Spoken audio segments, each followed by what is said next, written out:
Olá, amigos, muito boa noite. Estamos começando mais uma edição do nosso Jornal Alô Canedo e, é claro, agradecendo a sua companhia, né? Muito obrigado, como sempre, pela sua audiência e a sua participação. Boa noite, Patrícia.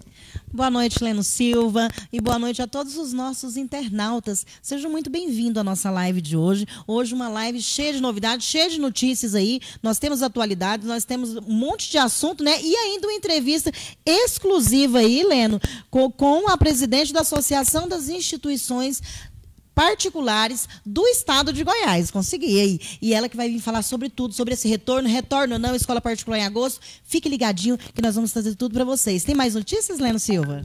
Claro, Patrícia. Olha, é muito importante essa história aí. Nós tivemos aqui uma entrevista, né, com os proprietários da escola Construindo Saber, nosso querido a Lívia e o Henrique. Hoje a memória que está custando a pegar. E é importante trazer essa situação a nível do estado de Goiás, porque é preocupante, né? São várias, inúmeras, milhares de escolas aí que estão sem saber qual será o seu destino. E nós vamos falar também sobre aí a belíssima decisão da Justiça que determinou que os militares que atuaram lá na guarda dos requisitos ali do Césio 137, que aconteceu há mais de 30 anos atrás aqui em Goiás, eles podem receber aí a sua promoção por bravura. Parabéns à Justiça que deu aí essa dignidade a esses trabalhadores da Polícia Militar. Isso mesmo. E o IPVA, com as placas final de 1 até 6, viu, que foi prorrogado aí, deve ser pago agora no início de agosto. A gente traz todas as dúvidas, mande aqui as perguntas sobre IPVA já já. E ainda vamos falar sobre o seguinte: o PROCON encontra variação de até 137%, não é o Césio, viu? O Césio 137 é outra matéria, é 137% de variação nos preços aí dos testes para detectar o coronavírus, um absurdo. E ainda o PROCON já foi, né, Leno? Isso. E cerca de 3 milhões de pessoas tiveram aí o auxílio emergencial bloqueado e vão ter que ir lá na Caixa provar aí, Leno, que são eles mesmos. Nós vamos trazer reportagem já já. Mais uma suspeita de fraude aí, né? As pessoas aproveitam dessa situação para se dar bem, ou seja, para praticar o mal, acho que pega melhor. E teremos a entrevista, então, com a presidente da Associação das Instituições de Ensino Particular do Estado de Goiás, a Eulavamir Macedo, é isso? Eulavamir Macedo, ela já está aqui no nosso estúdio e daqui a pouquinho, então, nós vamos saber aí a expectativa do retorno às aulas nas instituições privadas aqui do Estado de Goiás. Patrícia, temos vídeo incrível hoje. Temos, vamos ver os vídeos incríveis enquanto a gente compartilha e vocês também aproveitem e compartilhem aí a nossa live, mandem perguntas, comentem que esse programa é feito para vocês e por vocês.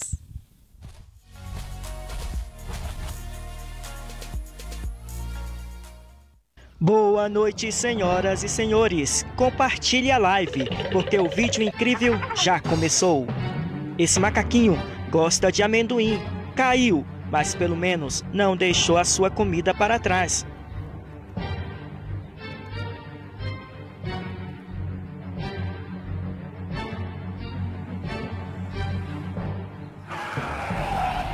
Quantos aí estão ansiosos para o sorteio da moto aqui na Alô TV?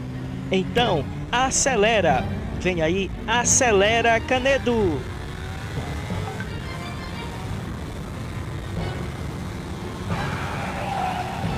Agora, para encerrar, uma mamãe rato arriscou sua vida para salvar os seus filhotes.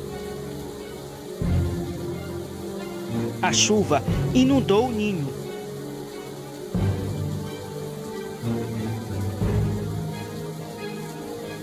Ela puxou os bebês para fora, um por um.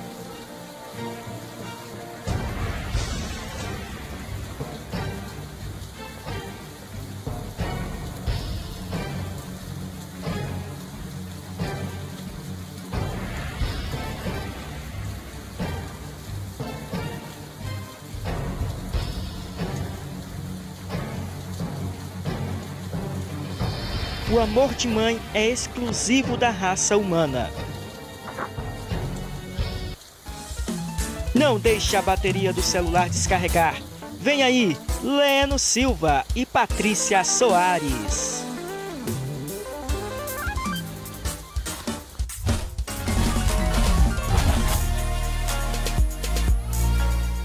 É isso, né? Parabéns à nossa equipe aí. Vamos melhorar um pouquinho esses vídeos aí. Tá dando até sono em mim aqui, viu? Aqui nós reclamamos é ao vivo mesmo. Vamos fazer uma reunião de pauta aí, que esse programa aqui precisa bombar, porque a galera aqui tá bombada, mas parabéns, a edição ficou beleza.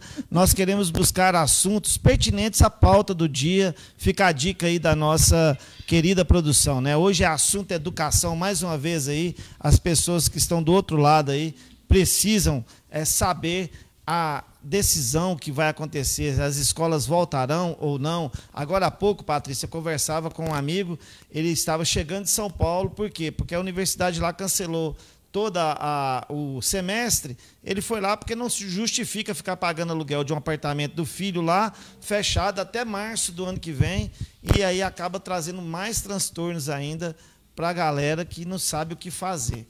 Mas abraçar aqui a nossa querida plateia de todos os dias, o nosso querido Henrique Pimenta, da Lívia, também aqui acompanhando nos bastidores e aqui na nossa transmissão, a Andréia Pina, Escola é Prioridade, a Ana Paula Dias, boa noite, a Andréia Pina também nos cumprimentando aqui, Escolas de Goiânia, presentes aqui na nossa transmissão, muito obrigado pela audiência. O William de César Leal está nos cumprimentando mais uma vez. Meu querido amigo, o Renato Antônio dos Santos, também aqui dando seu boa noite para nós. Quem mais? A Lúcia Vânia Pereira, o Valbert Costa, a Nicole Oliver, a Débora Pimentel, a Maiara Rodrigues, o meu amigo Juarez lá do Canedo Net. Quem mais aqui? O Fernando Nunes.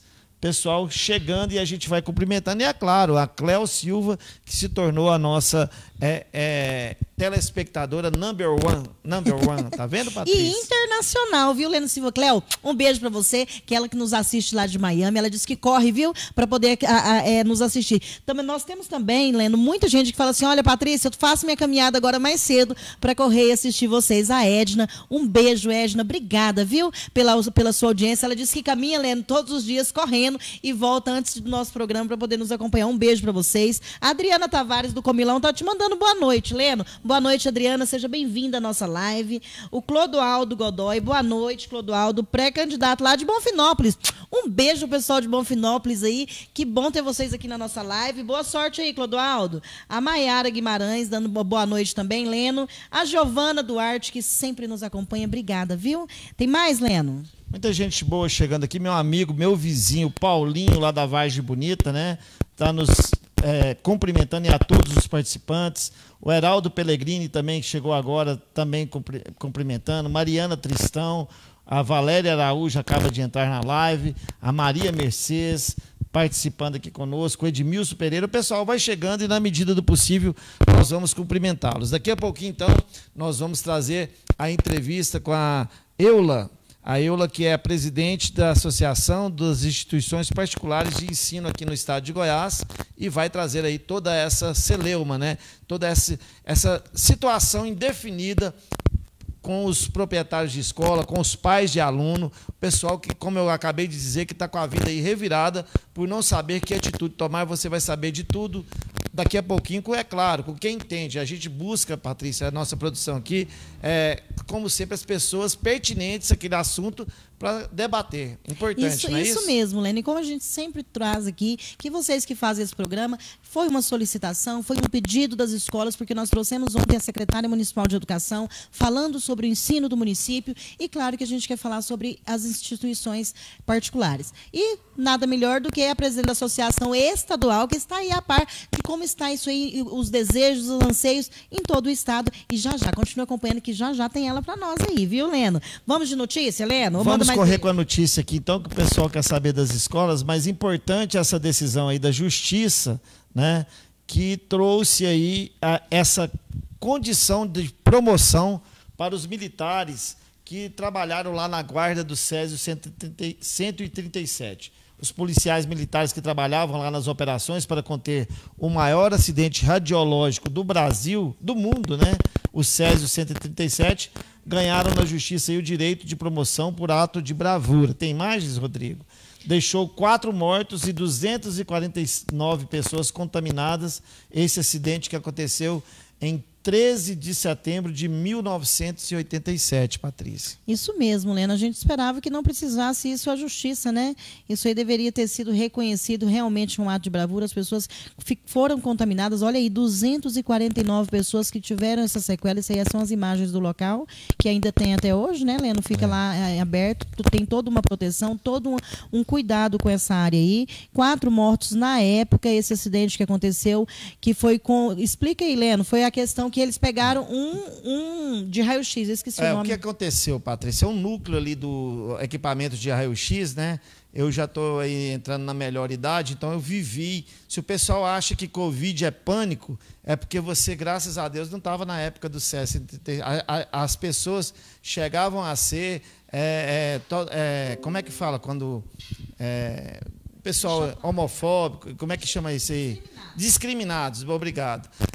Ao ponto de uma grande apresentadora, saudosa apresentadora de TV, falar besteiras no ar. O governador de Goiás, na época, o médico Henrique Santillo, teve que rebater. As pessoas não podiam descer no aeroporto de São Paulo. Se viesse de Goiânia, era uma contaminação, como a própria matéria mostra, que foi o maior acidente radiológico do mundo. O que aconteceu? A Santa Casa de Misericórdia de Goiânia, que funcionava ali onde é o centro de convenções hoje, mudou, o local foi feito para construção e acabou que o aparelho de radiologia lá foi deixado no canto.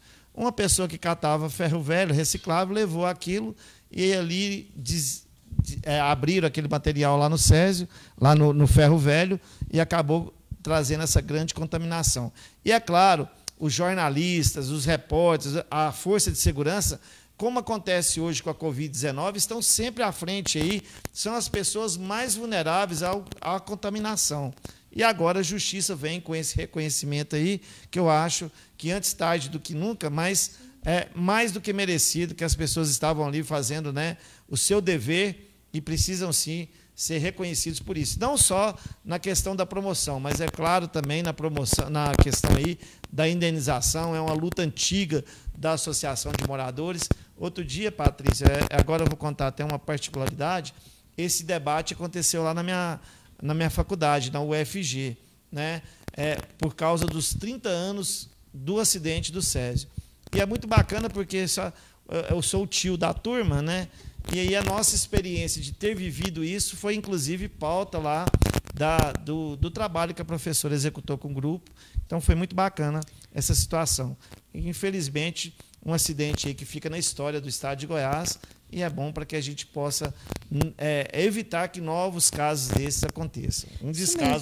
Um pequeno descaso que trouxe toda essa tragédia. Exatamente, Leno. Obrigada, viu, pelos esclarecimentos. É claro que a população fica agradecida e, realmente, quem não viveu, só quem saber o valor disso aí é quem viveu essa época e viveu essa tristeza. Não é isso, Leno? Agora, falar em notícias, nós vamos falar dos IPVAs. Olha só, diante da pandemia, o Estado de Goiás baixou um decreto, tá aí, ó, IPVA com placas de final de 1 a 6 deve ser pago no início do mês de agosto em Goiás. O que acontece? Até o início, por enquanto, viu, Leno? Quem que tem placas com a final 1 a 2, 3, 4, 5 e 6 não estaria atrasado, porém não seria penalizado, se parado. No estado de Goiás, ele teve um decreto que adiou essa data para agosto.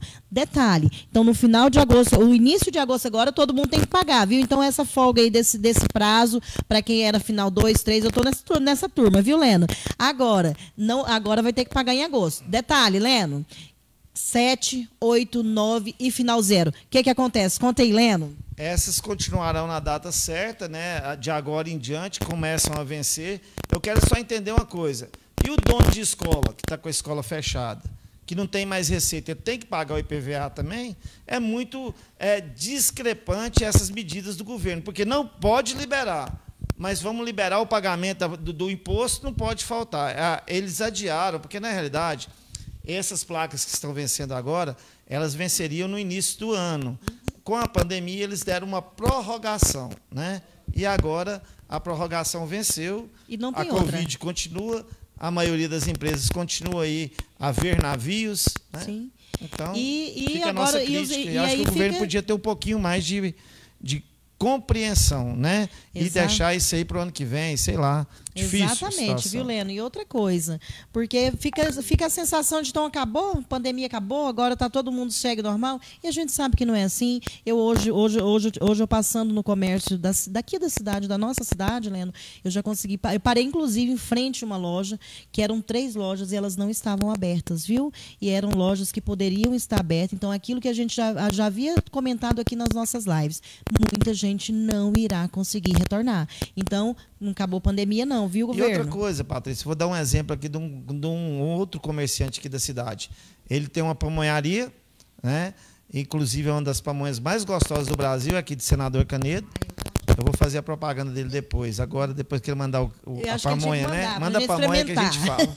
Mas o que acontece? Ele está lá liberado para atender nas mesas, mas ele preferiu não fazer isso, continua atendendo no sistema, a pessoa compra e leva. Por quê? Falou, Leno, eu vou trazer aqui para dentro o risco de contaminação para os meus funcionários. Então, eu não acho justo, enquanto não tiver totalmente com essa segurança efetiva, aí a gente vai seguir aqui semi-fechado, trabalhando só mesmo no delivery. E aí, o que acontece, Patrícia? Esse tal de coronavírus ele tem afetado todas as situações. A nossa próxima pauta é justamente na variação dos preços aí dos testes. Coincidentemente, uma pesquisa feita pelo Procon detectou aí que variam de preços de R$ 135 a R$ 320, uma variação aí de 137% dos preços desses testes aí do coronavírus. Nem a pandemia dá sossego para o bolso, Patrícia. O Leno, e outro detalhe, pelo contrário, né, eles aproveitam aí a oportunidade para superfaturar. Porque, olha só, um teste desse, que é um teste de quem vai fazer na rede privada, viu, pessoal? Isso aí por quê? É quem vai fazer na rede privada. Você imagina um teste que tem em lugares no valor de 135, no outro de R$ 320. Então, a gente vê aí o abuso de valores, mas é o que? Um aproveitamento do superfaturamento em cima do oportunismo, viu, Leno? Aí eu já penso que é oportunismo. Aproveitar a oportunidade, aproveitar o desespero, a doença do outro, para poder ganhar vantagem em cima disso. Então fica aí o nosso repúdio dessa atitude. O Procon notificou, viu, Leno? Pessoal, eles estão em cima também, o pessoal vai denunciando, porque realmente é abusivo. Olha só, e o assunto aqui do SES 137 continua rendendo. O professor Paulo César, ele lembra que os carros com placas de Goiânia eram apedrejados ao chegar lá em Brasília. E os frentistas se recusavam até a abastecer os carros. Falando aí da discriminação, né? Em relação ao Césio. O Clodoaldo, lá de Bonfinópolis, está dizendo que Bonfinópolis ligado. O Renildo Correia, grande abraço, meu amigo Renildo, lá de Nova York, assistindo a gente, lá em Manhattan. Está faltando aqui a gente terá aquela participação, meu amigo Renildo. Vamos fazer isso a próxima semana. A Selma Ferreira, as escolas particulares pedem socorro. O Rosa Kleber, algum posicionamento sobre as escolas? Exatamente, nossas escolas continuam fechadas, as contas continuam. É a Ingrid Gabriele, a Linda de Oliveira está dizendo que está precisando trabalhar. Os impostos, Leno, pagamos taxas como Corpo de Bombeiro, Vigilância Sanitária altíssima e não usufruímos, isso porque as escolas estão fechadas, é claro, né? Precisamos trabalhar. O clamor aqui muito grande. O Heraldo Pellegrini, impostos, taxas, FGTS, tem um desconto, pelo contrário. O pessoal está na bronca e já nós vamos conversar então com a presidente do sindicato, da Associação das Instituições de Ensino Particular. Vou continuar aqui agradecendo a audiência, Maria Gonçalves, falando dos berçários também, na mesma condição. Não conseguimos arcar com mais nada, é a bronca da Mariana Lima. Um abraço ao meu amigo Cabo Vanderlei, também ligado aqui na nossa audiência. Quem mais aqui? O Renildo está nos abraçando, já falei. E é isso aí, Patrícia. O pessoal vai participando e a gente lê já. Tem mais notícia, Patrícia? Tem mais notícia, sim. O pessoal está ansioso pela Elo, mas já. Deixa a gente só dar essa aí, a nossa última notícia, que a gente já traz ela para vocês. Olha só, Leno, cerca de 3 milhões de pessoas tiveram o acesso ao auxílio emergencial suspenso, viu? Suspenso, sim, vão ter que ir lá na Caixa Econômica. Para quê? Olha só, isso aí é o que vai acontecer agora, viu, Leno? Porque a quantidade de pessoas, porque pelas fraudes, Leno, aconteceu essa fraude aí, o pessoal agora vai ter que ir lá, levar a identidade e provar quem é quem. Então, a gente vai ver esse cenário que nós estamos vendo aí nas imagens agora, rotineiro. E o coronavírus, Leno? Isso aí é mais uma vez a incompetência do governo. O Brasil, infelizmente, é um país que tem muitos recursos, né, e que precisava ter se organizado melhor. Eu acho que quem está certo não pode pagar pelo quem está errado, Patrícia. Os fraudadores, cadeia neles. Que eles usem aí a inteligência da Polícia Federal para checar e derrubar quem são esses criminosos, né? Mas quem precisa receber. Você imagina, a pessoa está aí, tem que ir lá provar que é ela mesma, que ela não está fraudando nada. Aí é o certo pagando pelo errado, Patrícia. Eu acho que isso está errado. Está erradíssimo. Redondamente errado. Erradíssimo, Lene. E outra coisa, em tempos de pandemia, pelo amor de Deus, e esses aplicativos, né? E foi justamente isso, né, Lene? Ela liberou demais e o pessoal não perde a oportunidade de levar vantagem. Infelizmente, aí quem paga é quem precisa, é quem está dependendo desse auxílio para sobreviver, para comer. Porque a gente entende que tem gente que não precisa mesmo, não, viu, Leno? Faz festa aí, mas tem gente que precisa, tem gente que está passando dificuldade e agora sem condições de ir nas agências. Isso aí vai ser um sofrimento. Resultado, quem paga o preço é a população, Leno Silva. É verdade. Olha, o pessoal continua participando aqui bastante na nossa live. Tenente Lamberto, boa noite. Em tempos de pandemia, temos que precaução no ir e vir e se cuidar. Exatamente, incompetência governamental, concorda aqui a Andréia, a Selma Regina, impostos que foram parcelados já começaram a chegar e ainda estamos sem trabalhar. A Elaine Nogueira, estamos indignados com o tratamento que estão dispensando as instituições de ensino privado. O pessoal está na bronca. Vamos fazer o seguinte, o Zaqueu Souza, um grande abraço para você, meu querido Zaqueu Souza, para minha mãe Melry, um beijo carinhoso para ela também. Escola particular está num beco sem saída. É a Luzilene Leão que está dizendo aqui muitas taxas, evasão nesse período, não aguentamos mais. A Giovana nos cumprimentando, a Ana Raquel também aqui mandando o seu abraço. E é isso aí. Vamos fazer o seguinte, vamos fazer um brevíssimo intervalo de apenas 1 minuto, enquanto a gente acomoda aqui a nossa entrevistada, para falarmos então sobre essa questão das escolas privadas, de ensino privado, das instituições, como é que pode ser solucionado toda essa queixa, inúmeras queixas aqui das pessoas, sem falar nos pais dos alunos também que estão aí, o que vai fazer com essa criançada? Vai perder o ano letivo? É muita preocupação e a gente fala sobre isso no próximo bloco.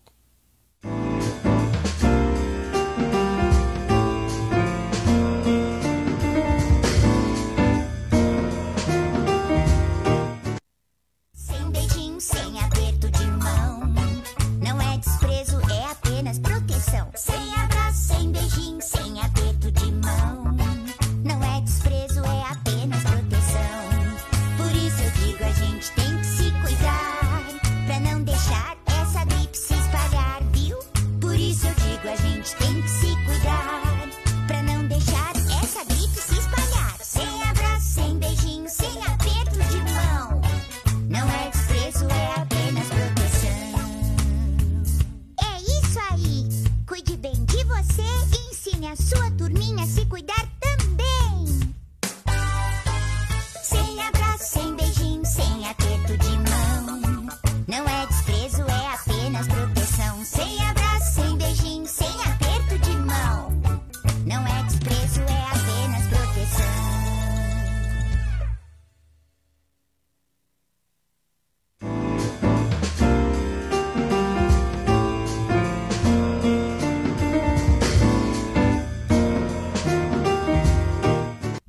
E é isso, né? Estamos de volta. Muito obrigado pelo carinho de sempre aí, você que está do outro lado. Registrando aqui mais algumas participações. A Maria Lúcia Moreira diz o seguinte: as escolas particulares estão sem funcionar desde março e não teve ajuda nem do governo municipal ou estadual. E o PROCON ordenou que os pais pagassem menos da mensalidade. Como ficam os funcionários? Não só os professores, mas também todos os outros funcionários. A Luciana do Marcão está chegando por aqui. A Késia Barros. Como os pais voltam a trabalhar? Os berçários têm que voltar a funcionar. Não tem como cumprir com o período de estabilidade, senão vamos retomar.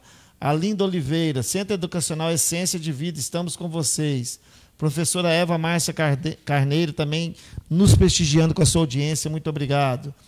Patrícia, o pessoal está com muitas questões aqui sobre esse funcionamento e nós já recebemos aqui, então, a nossa convidada, que você possa conduzir aí o boa noite dela.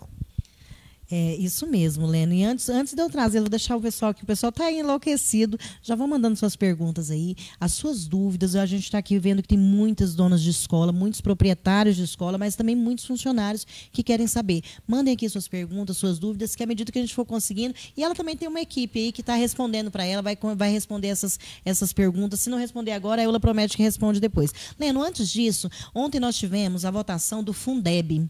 E é muito importante a gente salientar o ganho que a educação teve com essa votação. Olha só, é uma PEC que foi aprovada ontem no primeiro turno com 499 votos a favor e 7 contrários. E em segundo turno, Leno, que foi tudo feito ontem, viu? 492 votos e 6 contra. O que acontece? O que ganha? Essa PEC o Fundeb, ele tinha data de vencimento. Inclusive, ele venceria agora no final do ano, vai vencer no final do ano. Então, o governo não colocou para votação de novo para uma nova data, para um novo período. Então, em reivindicação aí de toda a educação, nesse momento, os professores, a educação mostrou que veio, viu, Leno? Porque eles reivindicaram e os deputados aí tiveram que colocar e votar, eles queriam adiar e o pessoal foi em cima e vai resultado, votou a PEC sim. Quais são as vantagens? É garantir o Fundeb agora, ele já não é mais um recurso que vai vencer, ele faz parte da Constituição, então foi uma emenda constitucional, detalhe, mas ainda tem mais, viu, Leno? Não acabou não. O que é que vai mudar? Isso ainda vai para o Senado, viu, Leno? Então, pessoal, a gente fica muito feliz por ter passado isso aí, mas a gente sabe que ainda tem mais uma outra etapa a ser vencida. Tomara que essa votação ocorra logo, né? O Fundeb aí, que é o fundo que fomenta toda a educação estadual, municipal no Brasil, e também aí, acho que até verbas federais também para os institutos passam pelo Fundeb. É importante que esse imbróglio também seja resolvido lá na Câmara. Mas a grande preocupação mesmo, Patrícia, é em relação às instituições particulares de ensino aqui de Goiás. Muitas perguntas chegando. Tem aqui a questão da alta inadimplência, como que as escolas já vinham tendo problema com isso. Agora, com essa pandemia, o pai vai ter mais problema ainda para trazer suas mensalidades. Ou seja, o pessoal quer voltar a trabalhar, mas por trás disso é uma cadeia de preocupações. Por favor, Patrícia. Exatamente, Lene. E para falar sobre isso, hoje, a nossa convidada é a Eula, ela que é pedagoga, que é advogada, que é gestora em 2 instituições privadas em Goiânia, e ela é presidente aí da Associação das Instituições Particulares do Estado de Goiás. Eula, boa noite, seja bem-vinda, e já começa e já nos conta como surgiu essa associação. Boa noite, Patrícia, muito obrigada pela oportunidade. Hoje estamos aqui falando, em Senador Canedo, sobre a realidade das instituições particulares do Estado de Goiás. A associação ela surgiu com um grupo de dirigentes, nós somos uma diretoria composta por vários gestores de instituições, que na ausência do socorro e na omissão, em relação ao nosso retorno, nós tivemos que criar uma associação para que houvesse representatividade junto aos órgãos. Então, desde março, do dia 18 de março, nós estamos com as nossas atividades suspensas e a associação surgiu aí.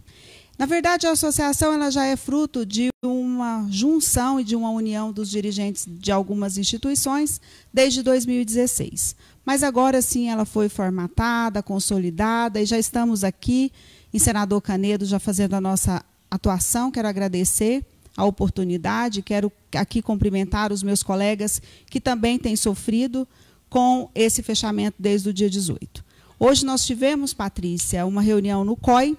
Essa reunião estava agendada, nós temos inclusive representante no COI desde o dia 18, né, esse comitê de uma construção de um protocolo. Ocorre que hoje nós estávamos aguardando uma notícia assertiva, porque nesse nosso protocolo nós queríamos um ensino híbrido. O que é o ensino híbrido? Nós sabemos que agora com o REAMP, em alguns segmentos, no Fundamental 1, no Fundamental 2, o ensino médio, o ensino EAD ele tem funcionado. Então, cada etapa com suas particularidades. Porém, a educação infantil é a etapa que mais sofre. E nós queríamos muito que houvesse essa aprovação e o aval da Secretaria de Saúde para o nosso retorno nessa modalidade híbrida. Nós sabemos que, com o advento da pandemia, nós não vamos voltar à normalidade, mas nós precisamos, sim, de um novo normal, de atender aquelas famílias que necessitam do período integral, aquelas famílias que deixam as crianças por motivos de trabalho nas instituições, e por que não a instituição ser um lugar seguro. Então, a nossa questão hoje ela é muito angustiante, porque nós fizemos a adesão à MP 936, o governo federal ele deu duas modalidades aí, suspensão dos contratos de trabalho ou redução do contrato de trabalho, e agora nós estamos chegando em agosto e as medidas estão aí na finalização. Então, nós estamos com alto índice de inadimplência, essa é uma realidade em todo o Estado. Nós estamos com alto índice de cancelamentos na educação infantil, devido às notas de Ministério Público, Defensoria Pública e PROCON estadual e municipal, onde dizia que os contratos de crianças de 0 a 3 anos poderiam ser suspensos sem nenhuma onerosidade. Olha, é bastante interessante essa proposta, tem muitas pessoas aqui apoiando. A Selma Regina, parabéns, Eula, pelo empenho na nossa classe. A Gabriela, retorno com sistema híbrido. Os pais que precisam retornar, os que podem permanecer em casa, que assim o façam. A Patrícia Mota, depende muito dos proprietários da escola também. É um momento de ser parceiro. O Guilherme Henrique, é possível garantir o distanciamento social entre as crianças? Já é uma pergunta aqui que eu gostaria que você respondesse. Com esse retorno, as escolas estão preparadas para que evitem que os próprios alunos e os funcionários ali, o corpo de professores, de funcionários administrativos, tenham segurança para trabalhar e para assistir às aulas? Acontece que é muito interessante nós falarmos, a gente fala muito pouco da legislação, e hoje eu estou aqui com a minha colega Patrícia, que é vasta conhecedora do sistema educacional de ensino. Hoje nós temos uma legislação em que ela já preconiza a distância. Quando eu coloco uma criança, mesmo fora a pandemia, nós temos um distanciamento de 1,5 metro para cada criança e mais 2 metros para o professor. Então, uma sala referência é uma sala que ela já tem esse distanciamento, que é o estabelecido dentro das normas do que nós estamos fazendo para um protocolo seguro. Então, a escola ela já atendia isso. Como nós entendemos que não será possível voltar todos os alunos para a escola, devido ao cuidado que terá que ser redobrado, nós entendemos que essa modalidade híbrida, aquelas famílias que têm a condição, a confiança, a necessidade de enviar a sua criança para a escola, que ela possa ter o atendimento. E aquelas crianças que não, elas vão continuar com o ensino à distância. Então, a instituição ela precisa ser vista em sua totalidade, porque são equipes altamente qualificadas. O nosso trabalho ele tem uma intencionalidade, ele é um trabalho que ele é planejado. Então, nós temos todo um planejamento dentro da instituição no período do atendimento. Então, qual que seria esse atendimento? Nós temos hoje, eu falo em Goiânia, que é onde eu sou gestora de 2 instituições. Nós temos um escalamento do comércio. Provavelmente, a determinação de um retorno também haveria um escalonamento de atendimento. Então, o que nós precisamos realmente, por quê? Eu trago agora uma outra questão. Eu conversei aqui com um colega, dono de instituição em Senador Canedo, e a realidade dele é a mesma. Ele tem o período integral e os pais deixam as crianças com ele para ir trabalhar. Como essa criança está ficando? Nós temos aí agora o direito da criança, o Estatuto da Criança e do Adolescente. A gente precisa chamar a atenção da promotoria, porque eu mesma, via associação, nós fizemos uma denúncia para o Juizado da Infância, Porque no Jardim América, que é o bairro onde eu tenho 2 instituições, existem casas sem nenhum alvará sanitário, sem nenhum profissional, cuidando de 20, 30 crianças. Essa denúncia, nós temos materializado isso, fotografias, nós temos... Isso é o que vem acontecendo. Essa denúncia tem sido recorrente para a gente aqui também, senador Canedo. Temos recebido várias denúncias nesse sentido de pessoas que abriram suas casas aí sem nenhum tipo de protocolo ali para receber, às vezes sem até mesmo a qualificação para receber aquelas crianças. A necessidade, como diz aquele ditado, a necessidade faz o sapo pular, o pai precisa trabalhar, não pode deixar na escola que tem toda esse cuidado, né? Até porque os funcionários também, os proprietários de escola, ninguém quer que essa pandemia se alastre. Acho que está faltando aí muito bom senso por parte das autoridades, Patrícia. Isso mesmo, Lena. Eu quero te perguntar o seguinte, então, essa associação surgiu com essa necessidade, vocês estão em busca de quê? De ter esse atendimento agora, né, que possa ter a escolha. Então, a família que não sentir-se segura, ela não manda e faz essas aulas online. E as que precisam, como aqui tem... passou aqui um pai aqui falando, falou assim, olha, a gente precisa trabalhar, eu preciso mandar as crianças. Então, tem tudo isso. Essa associação tem adesão de várias escolas? Como que as pessoas fazem para estar junto a esse movimento e essa luta? Como vocês pensam, enquanto associação, ter uma resposta? Patrícia, nós estávamos imaginando de ter uma resposta assertiva hoje. E foi extremamente frustrante. Então, assim, eu confesso a você que eu fiquei extremamente abalada, porque eu não esperava realmente o posicionamento da saúde totalmente contrário ao nosso retorno. Nós temos, sim, nós, enquanto dirigentes de instituição, nós sabemos da nossa responsabilidade objetiva. E nós temos visto as pessoas falando que a vida é única. A minha vida também é única, Patrícia, a vida dos meus filhos, dos meus familiares. Porém, eu tenho que ter a consciência de que eu preciso ter responsabilidade social. E em nenhum momento nesse período eu parei de trabalhar. Eu não fui acometida, graças a Deus, pelo Covid, tomei todas as precauções, mas eu tenho pessoas que estão na quarentena e que foram acometidas ficando em casa. Então, nós sabemos que nós precisamos lidar com isso, não é uma coisa que vai passar, e nós precisamos realmente ter cuidados. As instituições, nós, inclusive, amanhã, a Associação das Instituições Particulares, ela terá um treinamento para os gestores com o infectologista de São Paulo, onde ele vai falar com todos nós sobre a etapa de desenvolvimento da criança, essa etapa de criança que nós estamos pleiteando o retorno, que seria de 2 anos até 6 anos de idade, e as crianças do integral, e essa modalidade de híbrido de ensino via REAMP.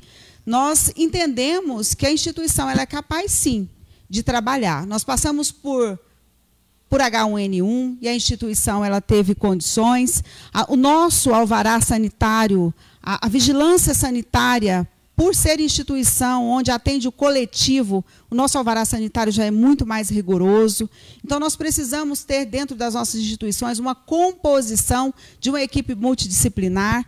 Então, as instituições, eu acredito que tem se olhado para as instituições como um espaço de desorganização, como um espaço em que vai realmente transmitir e ser aquele espaço onde vai facilitar a transmissão. E nós sabemos que a educação ela é um instrumento fundamental.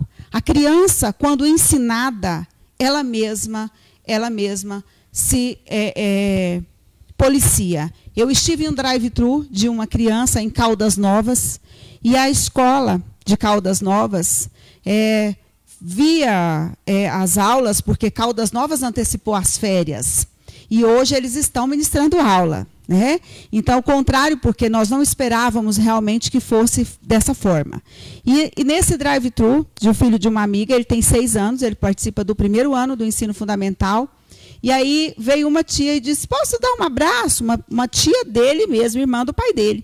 E aí ele disse, não, nós estamos com coronavírus, temos que ter o distanciamento. E ele de máscara, todos os coleguinhas de máscara, passaram e pararam os carros para poder cantar parabéns. Então, isso para mim, isso me emocionou muito, porque eu vejo os nossos pequenininhos Quando se fala de educação infantil, e nós, enquanto especialistas de educação infantil, a gente sabe o quanto ensinar a criança, o quanto a criança nos dá respostas assertivas, né? Então, o nosso fazer, ele é intencionalizado, o nosso fazer, ele é profissional, o nosso fazer, ele é de muita responsabilidade. Eula, e agora? Então, eu vejo, como você trouxe para nós, esse sentimento de frustração, né, Leno, de não ter conseguido o que vocês esperavam. Qual o próximo passo? O que é possível contribuir aí? Quem está nas escolas particulares, os gestores, quem quer fazer parte da associação, o que é possível fazer? Qual que é o próximo passo que a associação vai tomar em relação a essa educação híbrida que é a proposta? Patrícia, nós hoje contamos, né, o nosso grupo, nossos associados, nós temos 160 instituições. Essas instituições são de médio, pequeno, e temos algumas de grande porte que atendem, inclusive, ensino médio. Então, nós temos realmente os associados. O que eu convido aqui, né, os nossos colegas, hoje nós precisamos de união, nós precisamos de CNPJ, nós precisamos de pessoas com o mesmo desejo, que é voltar a trabalhar, mas voltar a trabalhar de forma segura, voltar a trabalhar de maneira em que nós possamos atender aquele pai que necessita, mas também visando os nossos profissionais. Eu preciso, Patrícia, dizer que da composição de uma instituição educacional. Eu fico muito angustiada, porque quando se fala em escola, se pensa em professores, né? Eu sou pedagoga e eu reverencio os meus colegas pedagogos. Mas a escola, ela é composta de outros atores. E a minha angústia maior é porque, para fazer a escola, eu preciso do porteiro, eu preciso da secretária, eu preciso da recepcionista, eu preciso da copeira, eu preciso dos meus serviços gerais para manter essa escola limpa e uma escola pronta para poder atender as crianças. Então, assim, a nossa angústia, porque o que vem acontecendo é uma questão em que nós não sabemos quando vamos voltar, como vamos voltar e se vamos voltar. Então, nós, gestores, estamos angustiados, porque os professores que estão ministrando as aulas à distância, nós vamos mantê-los nas instituições. Porém, os auxiliares estão com os seus empregos em risco. Hoje, eu falando em uma emissora, eu disse, não vejo a representação do sindicato dos auxiliares, que tanta força nos dá e tão profissionais são e importantes dentro da instituição. E eles são em maior número. Eles são em maior número. Isso mesmo. E outra coisa, todos os profissionais da educação, viu? E é um dos pontos que eu penso, essa valorização desse profissional, e eles fazem a diferença. E tem muita gente aqui, né, Leno? A Hortência, a escola se torna uma família, o Heraldo tá respondendo alguma coisa. O Marcos Tadeu, finalmente um programa que nos respeita e nos ouve. Parabéns ao programa. Obrigada, Marcos. Esse é o nosso desejo sempre. Iremos fazer o nosso melhor. Precisamos voltar, diz a Lázara Melo. Tem mais gente, Leno, na live? A Stephanie Quave está dizendo que estaremos oferecendo apoio psicológico para os nossos gestores, professores, pais. Quem mais? A Andréa Pina, ensino híbrido, está defendendo. A Luziene Leão, também defendendo o híbrido. A Carol Patrick, chegando aqui na live. Muitas pessoas participando. Eu achei uma pergunta aqui interessante. Paulo César Rodrigues. Leno Silva, o prefeito pode autorizar a volta das aulas presenciais ou depende do Estado? Eu vi que ele liberou as escolas de idioma. Prefeito que tem realmente pulso e decisão, resolve. O que não tem, fica com essa conversinha que está seguindo o governador e tal, que é o caso do prefeito de Vila Lemos. Ele precisa ter mais pulso e resolver o dever de casa, viu, prefeito? Deixa eu perguntar essa Leno. Eula, você enquanto associação aí em nível estadual, é possível, se alguma cidade quiser, o prefeito faz essa liberação? Já tem alguma cidade no estado que está trabalhando dessa forma híbrida? Novas, ela acabou de citar aqui agora há pouco, não é isso? À distância? Ah, desculpa. Patrícia, nós dependemos da saúde. Na verdade, quem determinou que não poderia funcionar é a Secretaria de Saúde. Então, nós não temos nenhuma instituição no estado de Goiás funcionando oficialmente, né? Porque nós não temos nenhuma instituição. Nós temos instituições que anteciparam férias contrariando a orientação do Conselho Estadual. Nós temos conselhos municipais diversos e temos um conselho estadual. É algo também que muitos pais não entendem, que a sociedade não entende, a composição e a jurisdição de competência de cada etapa de ensino. Então, nós sabemos que a educação infantil, de 0 até 5 anos, competência do município. Ou mesmo privada. Mesmo privada, né? Então, quem normatiza a educação infantil são os conselhos municipais de educação. E quem normatiza o ensino fundamental, o ensino médio, o Conselho Estadual de Educação. E o que nós temos na nossa realidade? Os conselhos municipais de educação estão copiando o que o Conselho Estadual de Educação tem normatizado. Então, o que acontece? São etapas diferentes, nós que somos especialistas em educação infantil, se não houvesse a diferenciação, não precisava, normatizava. Então, nós sabemos a importância da educação infantil e suas particularidades e peculiaridades. O grande problema desses conselhos é que eles estão mais contaminados do que quem pega o coronavírus. É tudo política, tudo capacho dos prefeitos, principalmente aqui senador Canedo. Todo mundo só canta na cartilha. Em vez de fiscalizar, quer ficar amigo. Eu fico realmente abismado com essa situação, mas eu quero ler aqui, já sumiu aqui, a participação da internauta aqui. Ela diz o seguinte, Patrícia e Eula.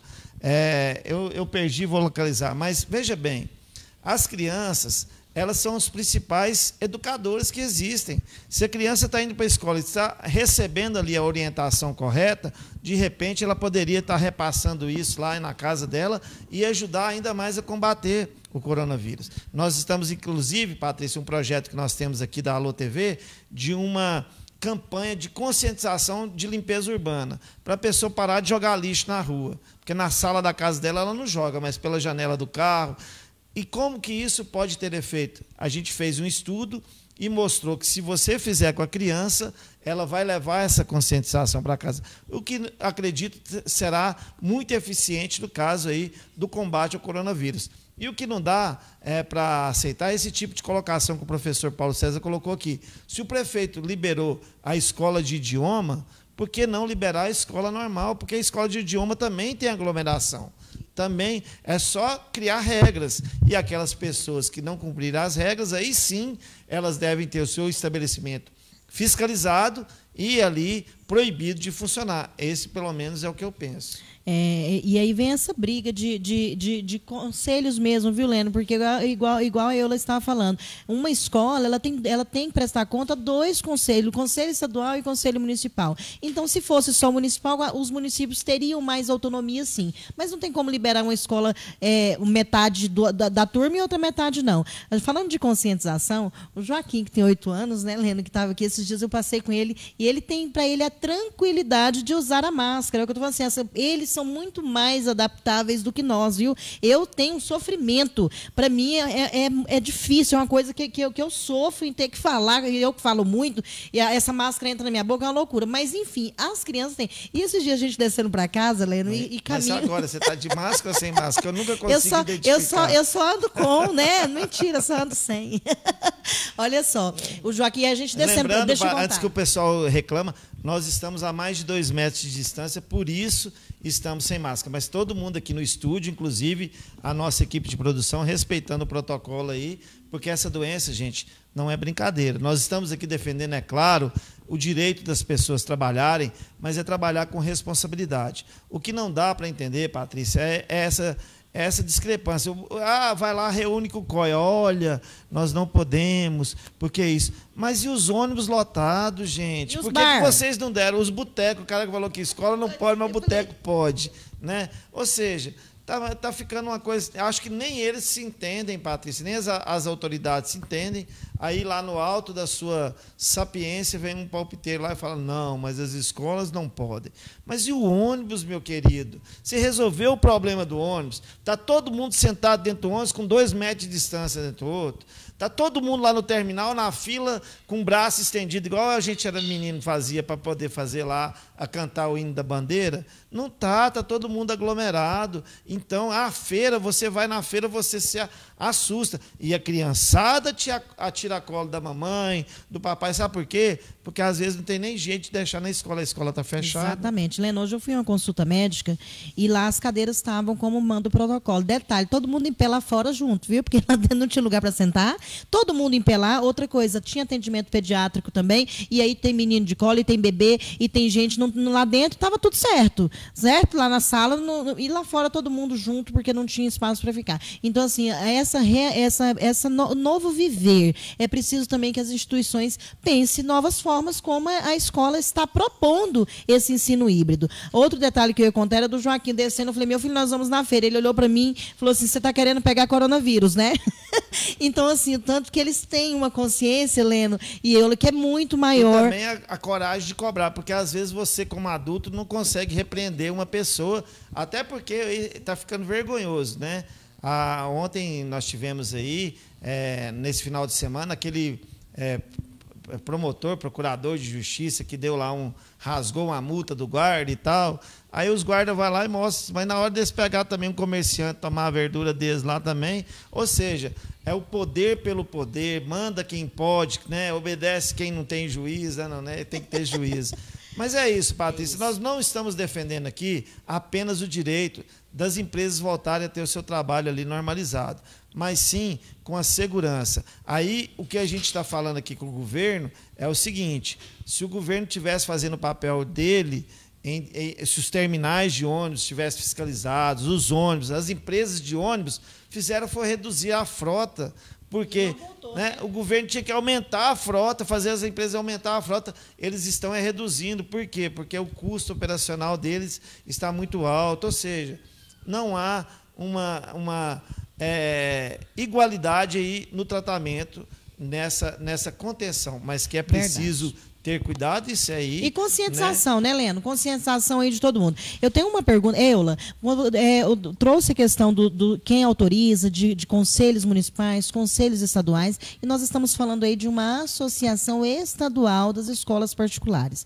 Como que é essa conversa? Tem tido essa conversa com os conselhos municipais, com os conselhos estaduais, ou a associação não tem essa relação, não tem essa conversa, porque a gente acaba, às vezes, sentindo que associações e conselhos né, tem algumas de distância. Existe essa distância ou vocês têm tido uma conversa bem tranquila?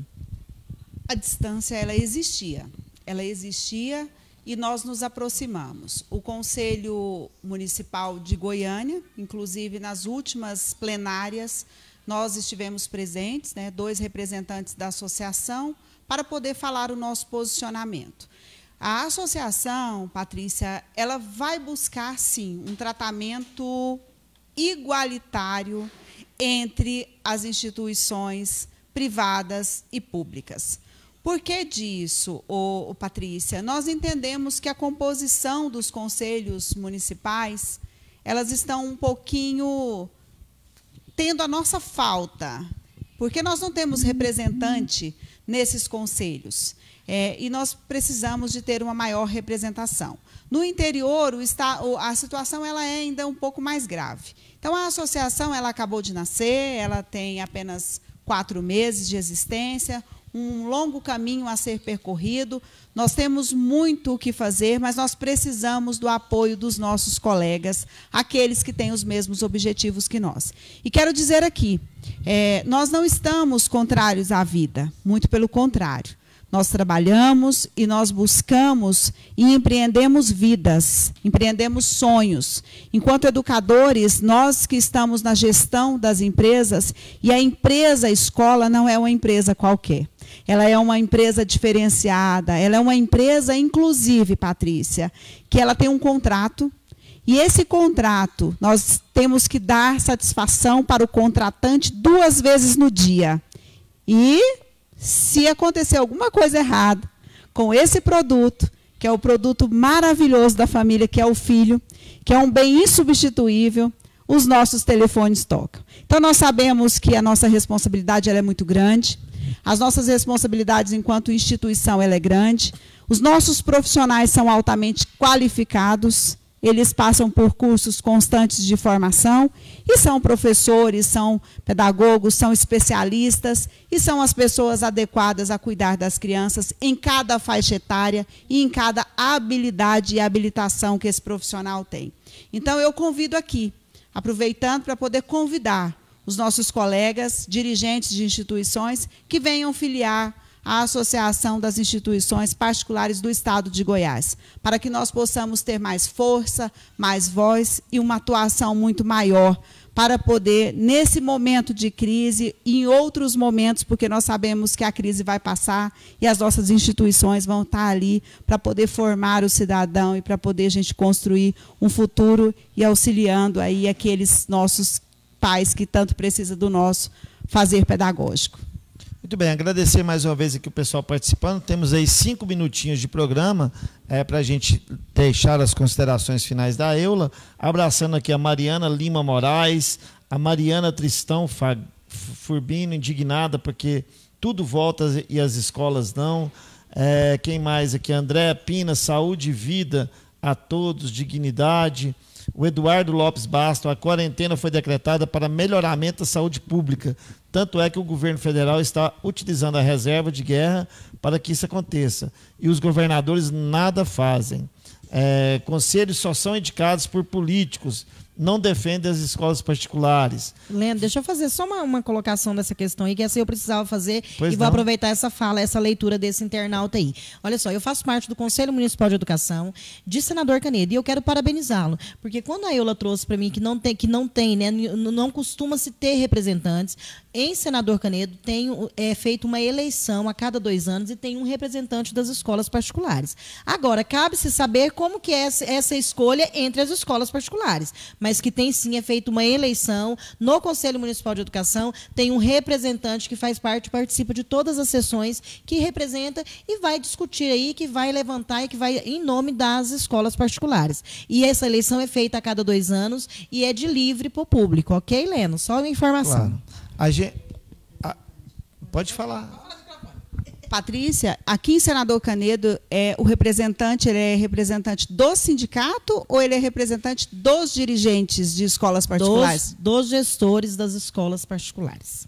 E aí temos um representante. O que a gente falou, que eu falei aqui, e que eu reforço, é que a maioria desses conselhos é composta por indicados políticos. Se é feita eleição ou não, a gente sabe. Agora, que há sim influência política nas decisões, acaba acontecendo. Por exemplo, um caso que nós estamos acompanhando bem de perto aqui do Conselho Municipal de Saúde. O presidente negociando cargo político. E eu tenho prova. Se me desafiar, eu vou para a delegacia provar. Eu não estou tendo tempo. Mas existe, sim, é claro que nós não estamos generalizando. Existem bons advogados, existem maus advogados, existem bons jornalistas, existem jornalistas irresponsáveis, que não é o meu caso. Excelentes. E os excelentes, né, Leno? Os excelentes, como é o caso da Patrícia. E o Leno Silva. Na categoria que ela aqui representa, é claro que nós estamos falando de seres humanos, gente. Existem as pessoas que cumprem as regras, que cumprem ali as suas obrigações, mas existem, infelizmente, as exceções, né? Tomara que nunca sejam a maioria, já que há essa colocação. Mas aqui, são 2 representantes de escolas particulares contra 10 de público e indicações. A Gabriela Rosa está dizendo, a Jordana Lima influencia a política, claro, a Andréa Pina. Isso aí não, gente, isso aí não influencia só o conselho, o delegado de polícia, o comandante é tudo política, são lá de cima para baixo que escolhe. Se não cumprir, vai para a posse, vai para longe.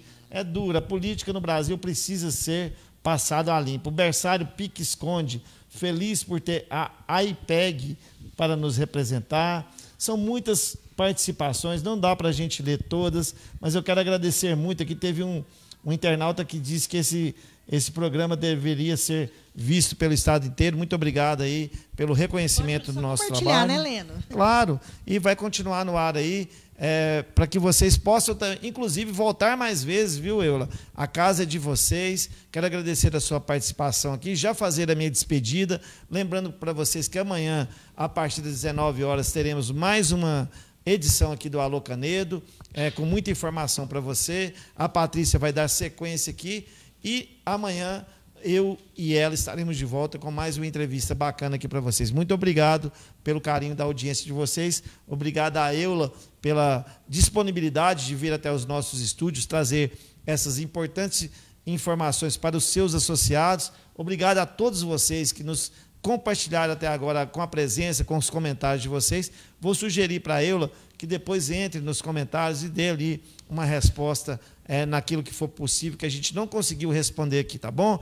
Essa é a Alô TV, a TV que mais cresce no Brasil, e nós chegaremos lá graças a vocês. Obrigado a todos, tchau, até amanhã. É com você, Patrícia. Vou deixar a Eula despedir de vocês. Eula, muito obrigada, viu? Dá um beijo, faça suas considerações, manda os seus beijos, seus abraços. E outra coisa, nós temos que marcar de novo, porque um programa só realmente é muito pouco.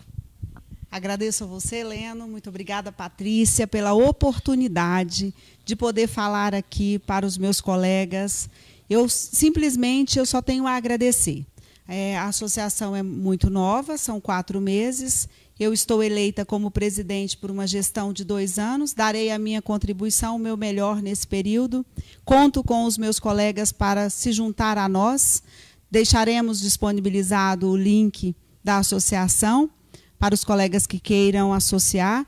E vamos também em busca do nosso retorno, um retorno seguro, um retorno que nós possamos trabalhar e atender as famílias e principalmente as crianças, que é o nosso foco principal. Agradeço a oportunidade, agradeço ao colega que nos organizou essa entrevista e vocês que são altamente respeitosos e nos deram essa participação maravilhosa. Muito obrigada, boa noite. Eula, seja bem-vinda. Eu falo para você, seja bem-vinda à nossa casa, que está sempre aberta. Pessoal, nós agradecemos. Olha aqui, há 100 pessoas agora, 105 ao vivo aqui na nossa live. Nós agradecemos a participação de cada um de vocês. Um beijo no coração. Olha, nós estamos aqui para responder, para fazer. Esse programa é feito por vocês. Então, hoje foi uma pauta sugerida pelos nossos internautas e amanhã a próxima pode ser uma sugerida por vocês também, tá bom? Um beijo no coração e até amanhã às 19 horas.